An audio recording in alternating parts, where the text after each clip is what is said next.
إن الحمد لله نحمده ونستعينه ونستغفره ونعوذ بالله تعالى من شرور أنفسنا ومن سيئات أعمالنا من يهده الله فلا مضل له ومن يضلل فلا هادي له وأشهد أن لا إله إلا الله وحده لا شريك له وأشهد أن محمدا عبده ورسوله يا أيها الذين آمنوا اتقوا الله حق تقاته ولا تموتن إلا وأنتم مسلمون يا أيها الناس اتقوا ربكم الذي خلقكم من نفس واحدة وخلق منها زوجها وبث منهما رجالا كثيرا ونساء واتقوا الله الذي تساءلون به والأرحام إن الله كان عليكم رقيبا يا أيها الذين آمنوا اتقوا الله وقولوا قولا سديدا يصلح لكم أعمالكم ويغفر لكم ذنوبكم ومن يطع الله ورسوله فقد فاز فوزا عظيما أما بعد فإن أصدق الحديث كتاب الله وخير الهدي هدي محمد صلى الله عليه وسلم وشر الأمور محدثاتها وكل محدثة بدعة وكل بدعة ضلالة وكل ضلالة في النار.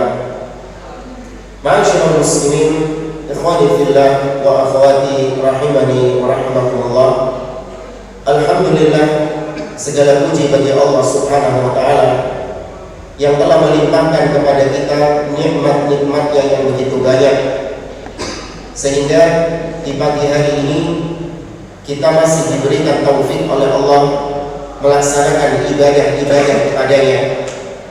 Kita masih melaksanakan ibadah puasa dan juga melaksanakan ibadah sholat subuh berjamaah dan ibadah-ibadah lain yang kita memohon kepada Allah agar Allah senantiasa memberikan taufiknya kepada kita sampai kita mati, dan semoga Allah menerima seluruh amal soleh kita. Para jamaah rahimani wa rahimakumullah, sejenak kita di pagi hari yang berbahagia ini ingin memotivasi diri saya pribadi dan juga para jamaah sekalian untuk lebih semangat lagi melaksanakan ibadah-ibadah kepada Allah di sisa-sisa terakhir di bulan Ramadan. Kita tahu bahwa hari ini bulan Ramadan menyisakan waktu sekitar 4-5 hari ke depan. Kita berada di ujung bulan Ramadan, dan kita dapati sebagian kaum muslimin mulai loyo, mulai redup semangatnya untuk beribadah kepada Allah Azza wa Jalla. Berbeda ketika awal-awal Ramadan, mereka memiliki semangat yang membara, memiliki semangat yang luar biasa untuk beribadah kepada Allah Subhanahu wa taala. Namun sampai akhir-akhir Ramadan semakin menurun, bahkan mereka lebih sibuk dengan hal-hal yang di luar ibadah kepada Allah Subhanahu wa taala. Yang ibu-ibunya mungkin sibuk bikin kue buat lebaran, atau sibuk cari-cari baju buat lebaran. Perkara-perkara yang berubah, bukan perkara yang haram, namun bisa melalaikan seseorang dari ibadah kepada Allah di sisa-sisa Ramadan yang terakhir. Oleh karenanya, ma'asyiral muslimin, Allah Subhanahu wa taala menyemangati hamba-hambanya di 10 hari terakhir di bulan Ramadan, di akhir-akhir bulan Ramadan, dengan meletakkan satu malam yang nilainya lebih baik daripada 1000 bulan. Yang tadi kita baca di sholat subuh, Allah Azza wa Jalla mengatakan Lailatul Qadar khairun min alfi syahr. Sesungguhnya malam Al-Qadar itu lebih baik dari 1000 bulan. Nah, insya Allah pada pertemuan pagi hari ini kita akan sedikit mengkaji tafsir surah Al-Qadar yang alhamdulillah tadi dibaca oleh imam ketika sholat subuh. Tujuannya sekali lagi adalah untuk supaya kita paham betul tentang hakikat Lailatul Qadar, sehingga kita masih memiliki waktu untuk menggapai Lailatul Qadar tersebut di sisa-sisa terakhir di bulan Ramadan. Karena tidak ada jaminan jemaah di bulan Ramadan tahun depan kita masih dipertemukan oleh Allah dengan bulan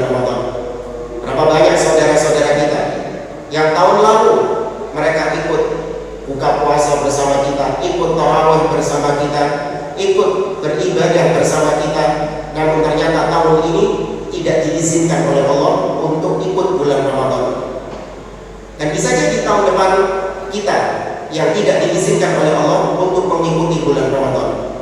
Maka sisa bulan Ramadan yang ada manfaatkan dengan baik, yaitu dengan kita menggapai kemuliaan Lailatul Qadar. Para jamaah rahimani rahimakumullah, surat Al-Qadar adalah surah Madaniyah. Ya, surah Al-Qadar itu termasuk surah Madaniyah. Kalau panjenengan ditanya apa itu surah Madaniyah dan apa itu surah Makkiyah, ada yang bisa jawab? Apa bedanya Makkiyah dan Madaniyah? Kita sering mendapati di dalam Al-Quran surah Makkiyah dan surah Madaniyah. Apa ibu? Kalau Madaniyah surat yang turun di kota Madinah. Kalau Makkiyah yang turun di kota Mekah. Ya, itu definisi yang keliru. Ya, Makkiyah dan Madaniyah itu tidak berbicara tentang lokasi turunnya ayat tersebut. Tapi Makkiyah dan Madaniyah berbicara tentang waktu turunnya ayat tersebut. Berarti Makkiyah adalah ayat-ayat atau surat-surat yang turun pra-hijrah Nabi Shallallahu Alaihi Wasallam. Sedangkan Madaniyah adalah ayat-ayat yang turun pasca hijrahnya Nabi Shallallahu Alaihi Wasallam. Tidak melihat tempatnya di mana, mau di Mekah, mau di Madinah, tidak melihat tempatnya. Yang penting kalau turunnya setelah hijrah disebut Madaniyah dan sebaliknya. Contoh misalnya Allah berfirman dalam surah Al-Maidah ayat yang ketiga. Kata Allah Azza wa Jalla, "Al-yawma akmaltu lakum dinakum wa atmamtu 'alaikum ni'mati wa raditu lakumul Islam madinah." Pada hari ini telah aku sempurnakan bagi kalian agama kalian, dan telah aku cukupkan nikmatku atas kalian, dan aku ridhoi Islam sebagai agama kalian. Ayat ini turun ketika Nabi apa? Ayat ini turun kepada Nabi SAW ketika Nabi ngapain? Haji wada. Ketika Nabi berada di Mekah, Arafah. Ketika Nabi berada di Arafah, Nabi berkhutbah, kemudian turun ayat ini. Meskipun lokasi turunnya di kota Mekah, namun ayat ini masuk kategori ayat apa? Madaniyah. Karena turunnya pasca hijrahnya Nabi Shallallahu Alaihi Wasallam. Nah, surah Al-Qadar itu termasuk surah Madaniyah. Dan kita baca, A'udzubillahi minasyaitonirrajim. Qala Allah Azza wa Jalla, Bismillahirrahmanirrahim. Inna anzalnahu fi lailatul qadar. Sesungguhnya kami menurunkannya pada malam Al-Qadar. Apa yang diturunkan sama Allah di sini? Al-Quran. Tidak disebut Al-Quran, hanya disebut anzalnahu. Kami turunkannya, kami menurunkannya pada malam Al-Qadar. Dari mana kita tahu kalau yang diturunkan adalah Al-Quran? Dari surat sebelumnya. Surat sebelumnya surat apa berarti? Sebelum Al-Qadar. Al-Alaq. Iqra bismi rabbikal ladzi khalaq. 5 ayat pertama surat Al-Alaq, yaitu yang pertama kali turun kepada Nabi Sallallahu Alaihi Wasallam. Dan kata Allah, sesungguhnya kami menurunkannya pada malam Al-Qadar. Kenapa Allah pakai kata-kata kami? Padahal Allah itu berapa? 1. Sedangkan kami itu digunakan untuk berapa? Jamak, lebih dari 2. Kenapa Allah memakai kata-kata kami? Dan sering di dalam Al-Quran Allah menggunakan kata-kata kami.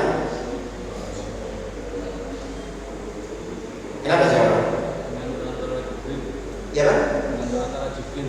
Dengan perantara Jibril.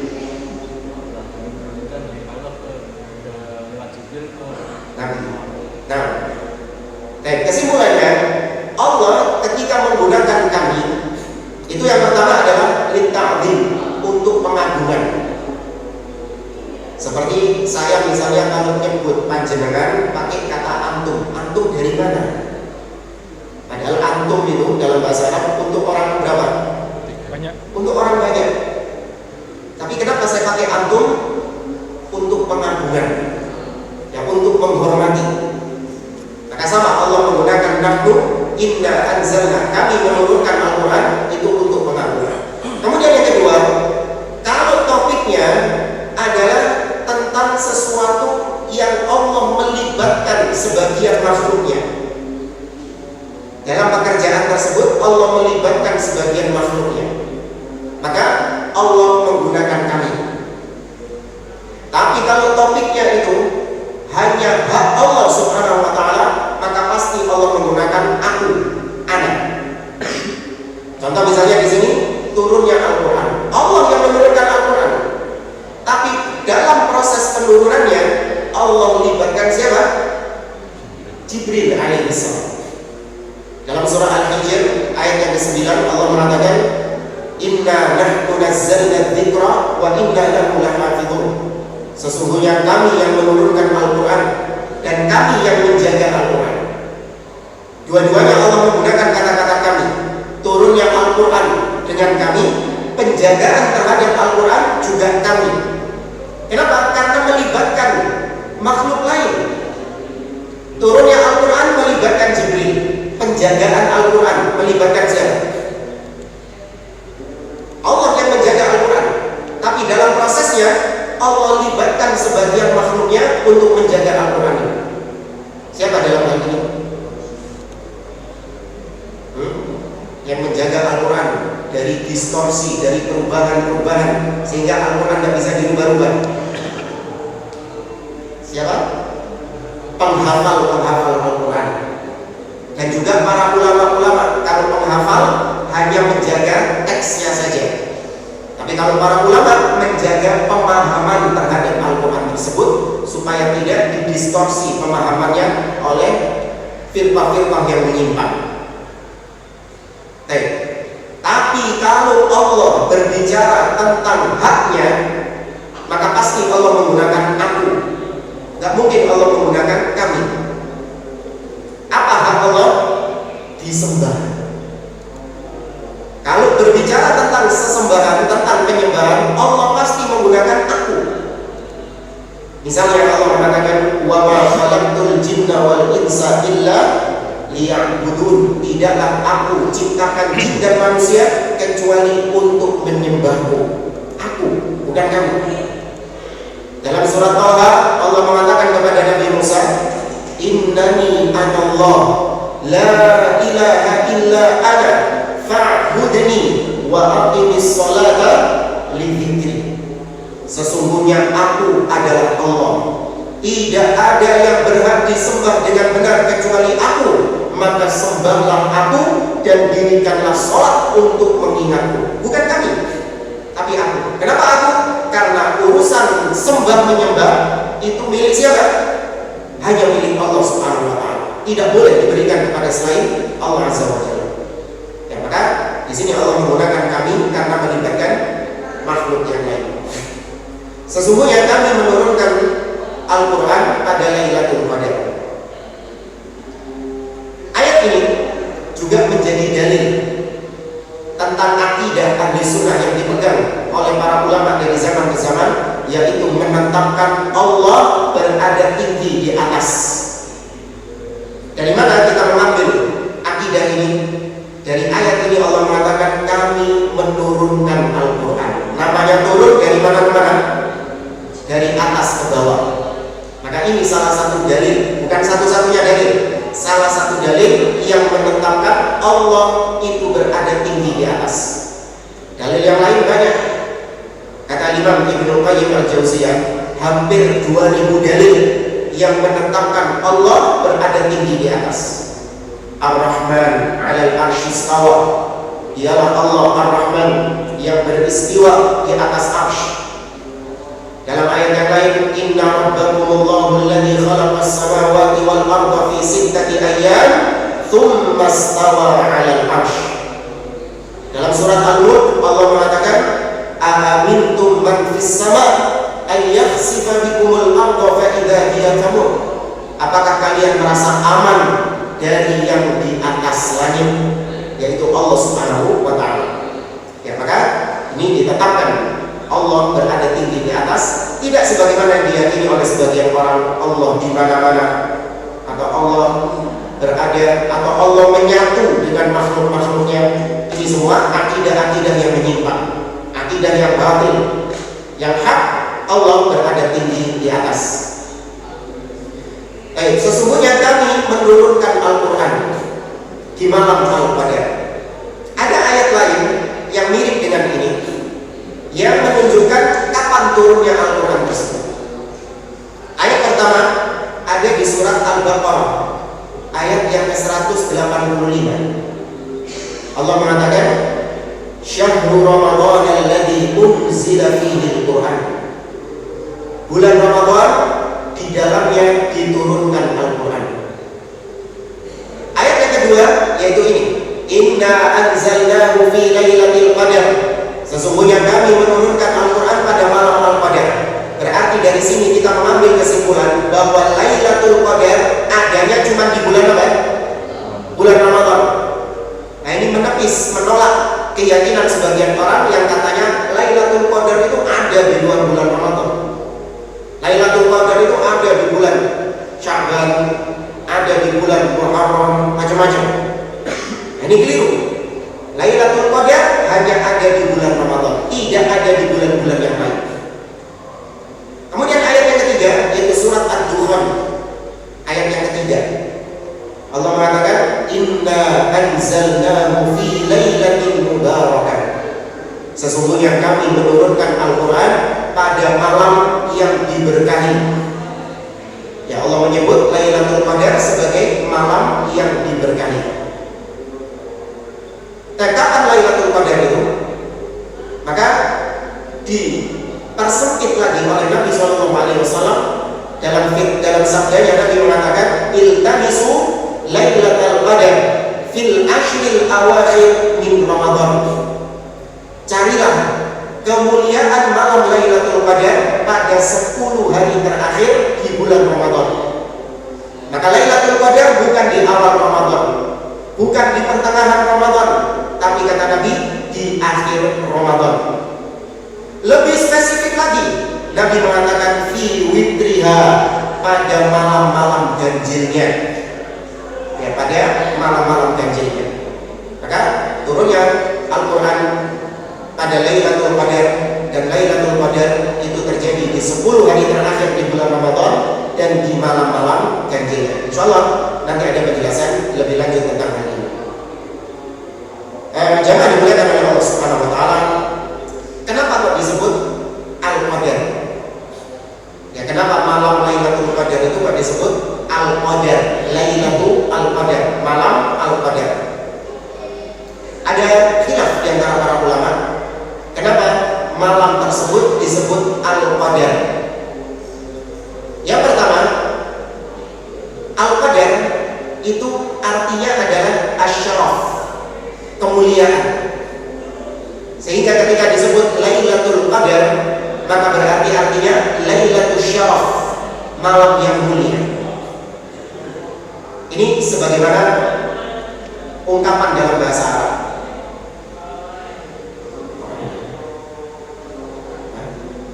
Ada pengajian lagi juga kan? Sholat sebelah Ustaz. Enggak, di ruangan ini Di Korea. di atas. Itu pengajian juga. Seperti pepatah dalam bahasa Arab, alam tara anna as-sayfa yanqusu qadruhu idza qila inna as-sayf amdar min al-asa. Dalam pepatah bahasa Arab mengatakan, tidakkah kau perhatikan bahwa sebilah pedang itu akan hilang kemuliaannya, akan turun kemuliaannya tatkala dikatakan bahwa pedang ini lebih tajam daripada tongkat. Jadi kalau misalnya ada orang jualan pedang, Pak, ya, ada orang jualan pedang, orang ini mengatakan, ayo Pak, beli pedangnya Pak, pedang ini Pak lebih tajam daripada tongkat. Kira-kira sampai beli? Nggak mau beli. Tapi kalau dikatakan pedang ini lebih tajam daripada silet, wah tajam daripada pisau, wah lebih tertarik sampai. Tapi kalau dikatakan pedang ini lebih tajam daripada tongkat, nah ini menurunkan kualitas pedangnya, menurunkan kemuliaan pedang tersebut. Ya ibarat kalau panjenengan misalnya ada yang mengatakan, Pak, sampean ini Pak lebih pintar daripada anak saya yang masih TK. Ini memuji atau menghina? Hah? Menghina. Ya, maka sama pedang itu kalau dikatakan lebih tajam daripada tongkat, maka itu penghinaan buat pedang. Maka kata pepatah tadi, alam tara anna sayfa yanqusu qadruhu. Pedang itu akan berkurang kemuliaannya. Maka Lailatul Qadar artinya Lailatul Syaraf, malam yang penuh dengan kemuliaan. Kenapa mulia? Karena Allah pilih malam tersebut untuk Allah jadikan waktu turunnya firman Allah, yaitu Al-Quran. Allah pilih malam tersebut untuk menurunkan kitabnya yang paling mulia, yaitu Al-Quranul Karim. Di malam tersebut ada kemuliaan berupa lebih baik daripada 1000 bulan. Di malam tersebut nanti akan kita sampaikan, dijelaskan tentang perkara-perkara takdir. Makanya malam itu disebut Asy-Syaraf, Lailatul Qadar, Lailatul Syaraf, malam yang penuh dengan kemuliaan. Kemudian pendapat kedua, Lailatul Qadar, kenapa disebut Al-Qadar? Al-Qadar dalam bahasa Arab juga artinya sempit. Ya, Al-Qadar dalam bahasa Arab itu juga artinya sempit, sesak. Seperti firman Allah dalam surah Al-Fajr. Tadi juga dibaca sama Imam ya. Agak telat saya tadi. Pakai lampu mati di sana. Ya, ayat pertama, rakaat pertama tadi surah Al-Fajr. Nah, Allah mengatakan, wa ammal insan idza mabtalahu rabbuhu fa akramahu wa na'ama fa yaqulu rabbi akraman. Wa amma idza mabtalahu, terus wa qadara 'alaihi rizqahu fa yaqulu rabbi ahana. Manusia itu ketika Allah berikan nikmat kepadanya, ketika Allah berikan kenikmatan kepadanya, rizki, maka orang itu akan mengatakan Allah sedang memuliakan aku. Tapi ketika kami sempitkan rizkinya, tuh, Al-Qadar artinya sempit. Ketika kami sempitkan rizkinya, maka dia akan mengatakan Rabbi ahana, Rabbu sedang menghina aku. Dan kenapa Al-Qadar, Lailatul Qadar kok disebut malam yang sempit? Kok disebut malam yang sesak? Kenapa coba? Malam yang penuh dengan sesak, sempit. Kenapa disebut itu malam Al-Qadar? Kira-kira apa?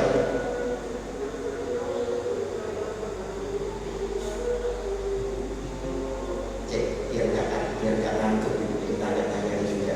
Ibu-ibu, kenapa malam Al-Qadar kok disebut malam yang sempit? Apa ininya apa? THR-nya belum turun dari suami.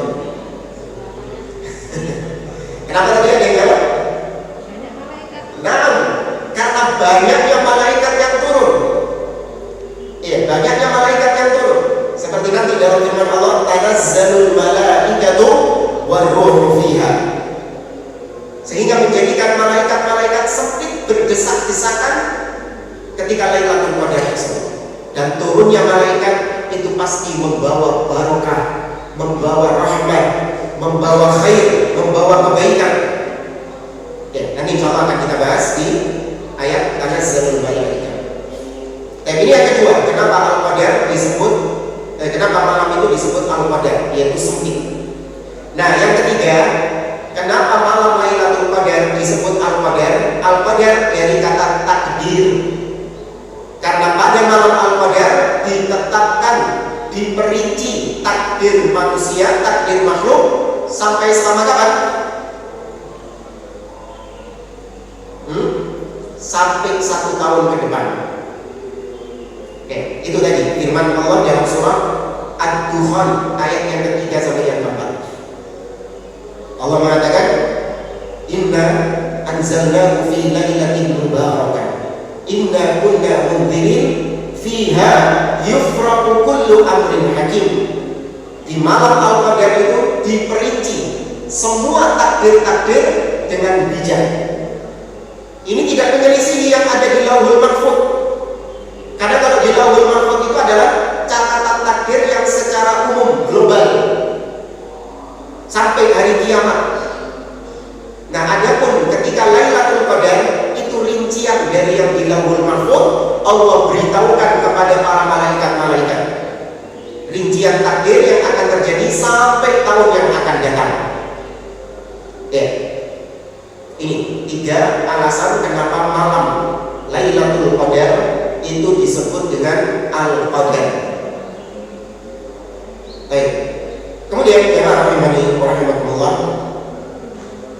Allah Subhanahu wa taala mengatakan, "Wa ma adraka ma Lailatul Qadar." Tahukah engkau apa itu Lailatul Qadar? Ini pertanyaan seperti ini untuk supaya yang membacanya itu perhatian dengan apa yang akan Allah beritahukan setelahnya. Jadi banyak ayat seperti ini dalam Al-Quran. Al-Qari'ah, mal Qari'ah, wa ma adraka mal Qari'ah, Al-Haqqah, mal Haqqah, wa ma adraka mal Haqqah. Ditanya lagi sama Allah untuk supaya yang membaca itu siap-siap apa yang akan Allah jawab setelahnya. Dan ternyata yang Allah jawab setelah ayat ini memang luar biasa. Lailatul Qadari khairun min alfi syahr. Lailatul Qadar itu khair, lebih baik dari 1000 bulan. Makna lebih baik di sini adalah yaitu seorang yang beribadah di Lailatul Qadar, ibadahnya itu lebih baik, pahalanya lebih besar daripada orang yang beribadah lebih dari 1000 tahun. 1000 tahun berapa bulan? Berapa tahun? Kok 1000 tahun? 1000 bulan berarti berapa tahun? 83. Ya, sekitar 83 tahun. Lebih loh ya. Bukan pas 83. Allah katakan khairun min alfi syahr. Lebih baik daripada 1000 bulan.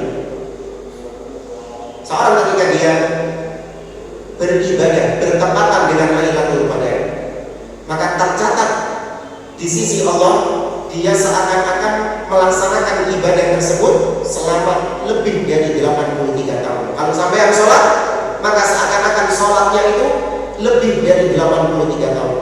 Kalau sampai yang sedekah, maka sedekahnya itu lebih dari 1000 tahun. Kalau sampai yang dzikir, maka dzikirnya itu lebih dari 1000 tahun. Sama dengan orang yang melaksanakan dzikir 1000 tahun, 1000 bulan lebih. Jadi saya ngomongnya bulan atau tahun? Tahun. Ya, segitulah pokoknya. Iya. Maka malam ini tidak didapatkan kecuali hanya di bulan Ramadan.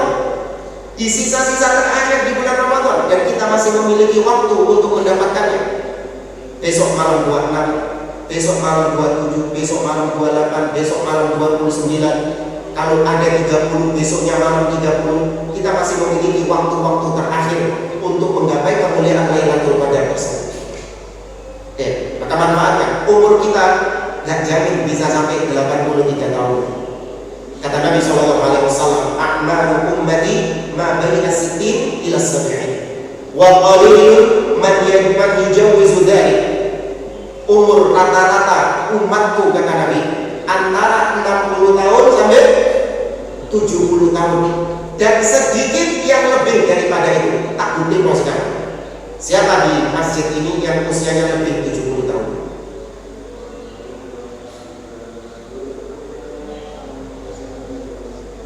Panjenengan berapa? 65. Pak, panjenengan? 74. Ya, 74. Bapak ini 74. Ada yang lebih? Sedikit kan? Cuman satu. Ya, cuman satu. Dan benar kata Nabi SAW, rata-rata usia manusia itu 60 sampai 70 tahun, sedikit yang lebih daripada itu. Nah, kita kecil kemungkinan sampai usia 83 tahun.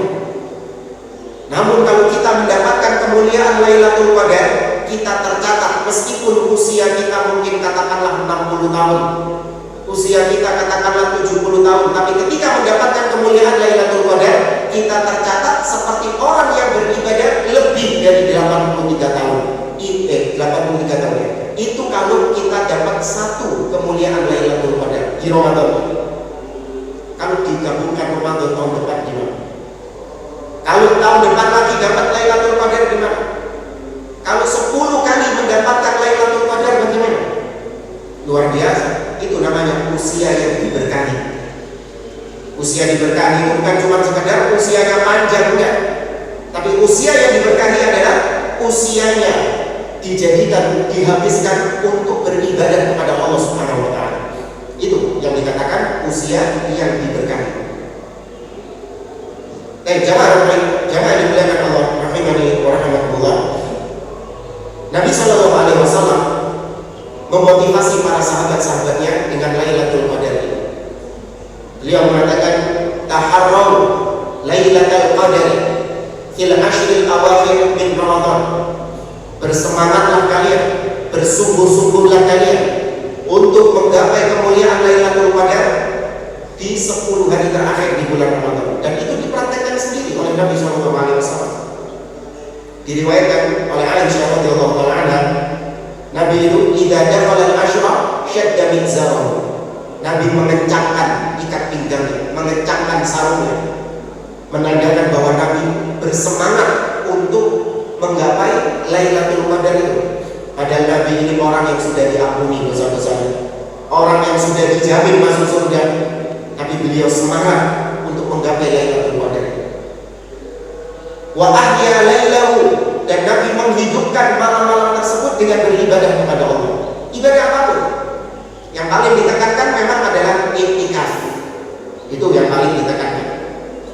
Tapi ibadah-ibadah yang lain bisa. Seorang ketika di malam Lailatul Qadar, di malam-malam terakhir di bulan Ramadan, dia memperbanyak qiraatul Quran, memperbanyak membaca Al-Quran di malam-malam tersebut, memperbanyak berzikir kepada Allah Subhanahu wa taala. Dia bersedekah, atau dia melaksanakan qiyamul lail, melaksanakan salat, atau dia berdoa kepada Allah Subhanahu wa taala.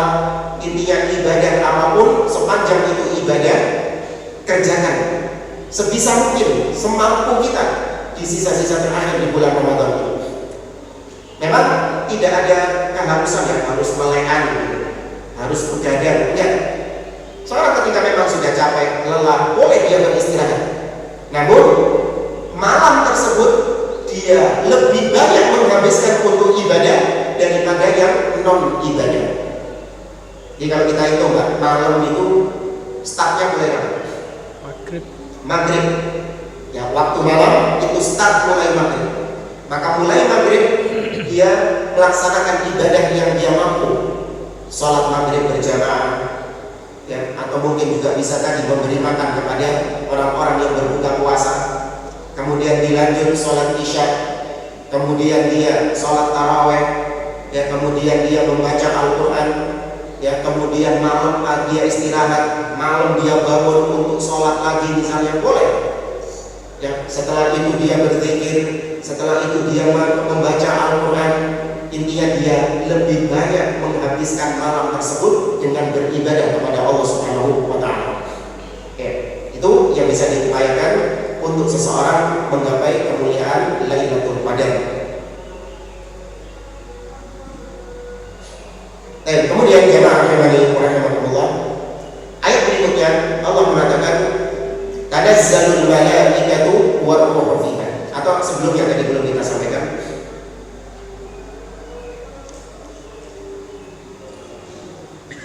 tadi saya sampaikan bahwa Lailatul Qadar, apabila seorang beribadah di malam tersebut, maka ibadahnya itu setara, bukan setara sih, lebih baik dari orang yang beribadah selama 83 tahun lebih. Lebih baik daripada orang yang beribadah selama 83 tahun lebih. Ini kemuliaan ini sama seperti tempat-tempat yang memang dijadikan oleh Allah memiliki nilai plus ketika seorang melakukan ibadah di situ. Tempat apa? Seperti misalnya Masjidil Haram, ya seperti Masjid Al-Haram, dan seperti Masjid Nabawi, dan seperti Masjid Al-Aqsa. Nabi SAW mengatakan, salatun fi masjidi hada khairun min alfi salatin fi masiwa. Salat di masjidku ini, yaitu Masjid Nabawi, itu lebih baik 1000 kali lipat daripada di tempat lain. Illa Masjidil Haram, kecuali Masjid Al-Haram. Fa inna as-salata fiha khairun bi mi'ati alfin min ghairiha atau fi ma siwa. Adapun Masjid Al-Haram, maka itu lebih baik 100.000 kali lipat daripada selain Masjid Al-Haram. Jadi ibaratnya orang 1 rakaat dilaksanakan di Masjid Al-Haram itu setara dengan 1000 rakaat yang dilaksanakan di Masjid Al-Ikhlas. Paham ya Pak ya? Orang di Masjidil Haram melaksanakan 1 rakaat itu nilainya setara dengan 1000 rakaat yang dilaksanakan sama orang-orang yang sholat di Masjid Al-Ikhlas ini. 100.000. Apa? 100.000 Masjidil Haram. Kalau Masjid Nabawi 1000. Itu kemuliaan hanya ada di Masjidil Haram, Masjid Nabawi, dan juga Masjid Al-Aqsa dengan hitung-hitungan yang tadi sudah ditetapkan dengan dalil. Dan gak boleh kita ngarang-ngarang sendiri di luar dalil. Kita bikin kemuliaan sendiri supaya orang-orang mau sholat di Masjid Al-Ikhlas ini. Sholat di Masjid Al-Ikhlas ini pahalanya 1 juta kali lebih baik daripada sholat di tempat lain. Boleh gak seperti ini? Gak boleh. Gak boleh. Kan tujuannya baik Ustaz, supaya orang-orang itu mau sholat di Masjid Al-Ikhlas ini. Enggak, kalau memang tujuannya baik, gak boleh berdusta atas nama agama, gak boleh berdusta atas nama Allah dan Rasulnya. Ya, masih banyak cara-cara lain untuk mengajak orang-orang agar mereka datang ke masjid. Cara-cara yang halal yang dibenarkan di dalam syariat. Dan kemudian Allah berfirman, tanazzalul malaikatu war-ruhu fiha. Di malam Al-Qadar, malaikat-malaikat turun. Tanazzal itu turun secara terus-menerus, turun secara silih berganti. Itu namanya tanazzal, turun secara terus-menerus. Maka malaikat yang jumlahnya berapa jumlah mereka? 10. Dulu waktu kecil malaikat cuma 10. Berapa jumlah malaikat? Tidak ada yang tahu kecuali Allah SWT. Kata Allah dalam surah Al-Muddathir, wa ma ya'lamu junuda rabbika illa hu. Dan tidak ada yang tahu berapa jumlah tentara-tentara Rabbmu, yaitu malaikat, kecuali hanya Allah Subhanahu wa taala yang tahu. Dan malaikat adalah makhluk Allah yang besar. Kita ambil satu contoh malaikat pemikul arsy, hamalatul arsy. Kata Nabi SAW, ma baina syahmata udhunihi ila atiqihi masirata 700 amin. Malaikat pemikul arsy, kata Nabi, jarak antara ujung telinganya sampai ujung pundaknya itu perjalanan 700 tahun juga. Dari ujung telinganya sampai ujung pundaknya itu perjalanan 700 tahun. Makhluk yang sangat besar. Itu satu ya, dan ini yang turun banyak. Dan kita mengimani hal tersebut. Ya. Yang turun itu sangat banyak sekali.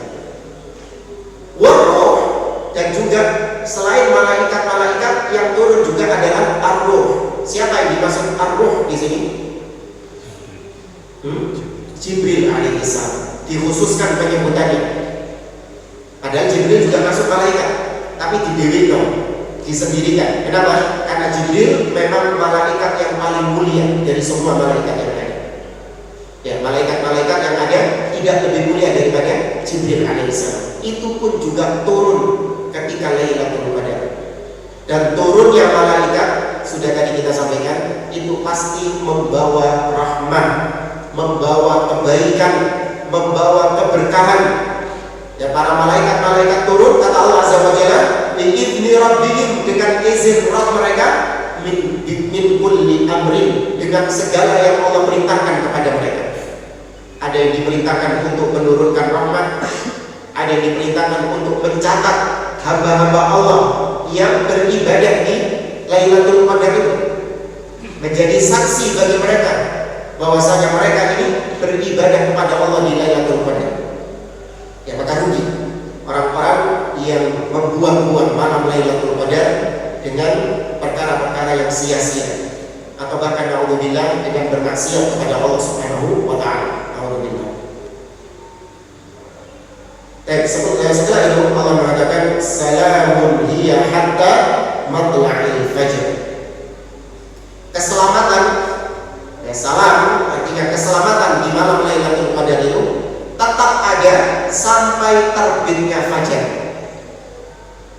Kenapa malam Lailatul Qadar disebut salam, keselamatan? Karena kata para ulama, likatrati man yaslama min adzabin nar. Karena di malam Lailatul Qadar banyak hamba-hamba Allah yang dibebaskan dari api neraka. Semoga kita termasuk di antara orang-orang yang dibebaskan tersebut. Oke. Maka ini di antara kemuliaan orang yang beribadah di malam Lailatul Qadar, dia tercatat sebagai orang-orang yang salam, yang selamat dari azab Allah Subhanahu wa taala, dibebaskan oleh Allah dari neraka. Ya, siapa di antara kita yang tidak terancam masuk neraka? Semua yang hadir di sini, semua manusia adalah orang-orang yang terancam dengan neraka karena banyaknya dosa-dosa mereka, karena begitu menumpuknya dosa-dosa mereka. Maka kita butuh ampunan Allah, kita butuh maghfirah dari Allah, pembebasan dari api neraka. Ya, salah satunya adalah ini, yaitu kita berusaha untuk menggapai Lailatul Qadar, dibebaskan dari api neraka. Hatta matla'il fajr, sampai terbitnya fajar. Ya, maka malam Lailatul Qadar startnya mulai maghrib sampai terbit fajar, yaitu sampai adzan subuh.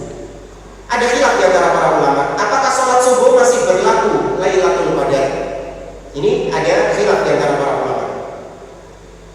Sama seperti misalnya kalau saya mengatakan saya melakukan perjalanan dari Surabaya sampai ke Jakarta.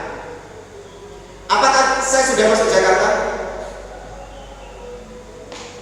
Pahami kalimat saya? Saya melakukan perjalanan dari Surabaya sampai Jakarta. Apakah Jakarta sudah masuk? Atau cuma perbatasan Jakarta saja? Masih perbatasan. Hah? Ya itu, khilafnya gitu. Itu perbedaan para ulama diambil dari ayat ini. Hatta matla'il fajr, sampai terbitnya fajar. Apakah ketika fajar terbit entek Lailatul Qadarnya, selesai Lailatul Qadarnya, atau ketika fajar terbit itu masih masuk bagian dari Lailatul Qadar, yaitu bagian-bagian terakhirnya. Ya.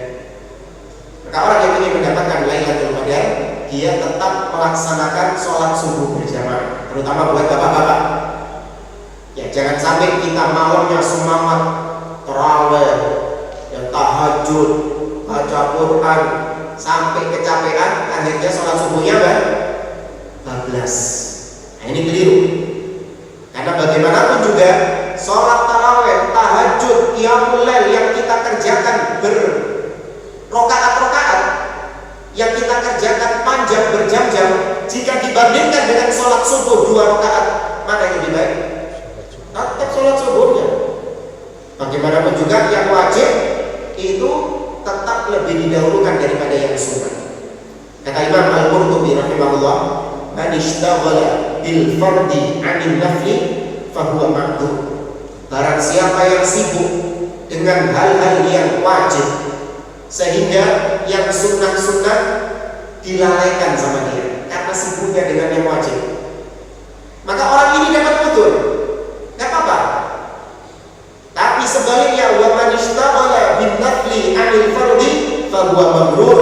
Barang siapa yang sibuk dengan yang sunnah-sunnah sehingga yang wajib dia telantarkan, maka dia tertipu. Salah, keliru. Nah, ini banyak kita dapati sebagian orang tadi semangat qiyamul lail, semangat sholat malam, tapi sholat subuhnya bablas, males. Atau nanti setelah Ramadan, sebagian ibu-ibu semangat untuk melakukan puasa Syawal 6 hari di bulan Syawal, tapi utang puasanya dilalaikan sama dia. Nah, itu keliru. Maka ketika masuk bulan Syawal, kalau memang sudah punya kesempatan untuk puasa, membayar hutang puasa, segera dilunasi hutang puasanya. Jangan mengatakan kan panjang waktunya Ustaz. Hutang puasa kan bisa sampai Sya'ban tahun depan, Ramadan tahun depan, Sya'ban tahun depan. Kalau Syawal kan cuma ada di bulan Syawal, iya. Tapi gimana pun juga membayar hutang puasa dengan 6 hari di bulan Syawal, mana yang lebih wajib? Membayar hutang puasa. Maka puasanya dilunasi dulu, yakin pasti nanti bisa nutupi Syawalnya. Cuman ya itu tadi, kita disibukkan dengan hari raya, suasana hari raya, sehingga masih kunjung-kunjung sana, masih sowan ke sini, makan ini, makan ini. Dan maka lebih didahulukan yang wajib daripada yang sunnah. Dan jamaah pribadi warahmatullah, ini yang bisa kita sampaikan untuk menyemangati kita di sisa-sisa terakhir di bulan Ramadan. Semoga Allah memberikan keberkahan kepada kita di sisa terakhir di bulan Ramadan, dan semoga Allah menerima seluruh amal-amal soleh kita, dan kita termasuk di antara orang-orang yang mendapatkan kemuliaan Lailatul Qadar, dan semoga Allah pertemukan kita dengan bulan Ramadan di tahun yang akan datang.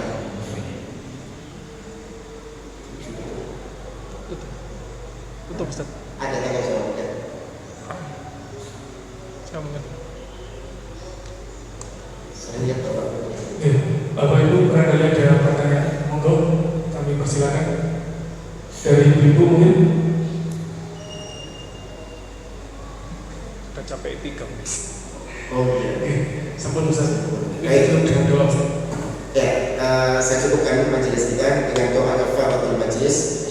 Subhanakallahumma rabbana wa bihamdik, asyhadu an la ilaha illa anta, astaghfiruka wa atubu ilaik. Wassallallahu ala nabiyyina Muhammad wa ala alihi wa sahbihi ajma'in. Wa akhiru da'wana anil hamdulillahi rabbil alamin. Thumma assalamu alaikum